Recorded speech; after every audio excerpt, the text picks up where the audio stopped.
far as exposure here, I think given the shape of the clouds and the speed, too long of exposure will transform everything into gray. Yeah. But I think between 10 and 20 seconds is going to give a chance to the clouds for smoothening up a little bit.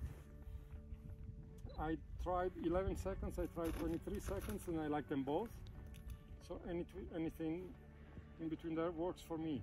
Also, short exposure would work, but you know, I like a little bit of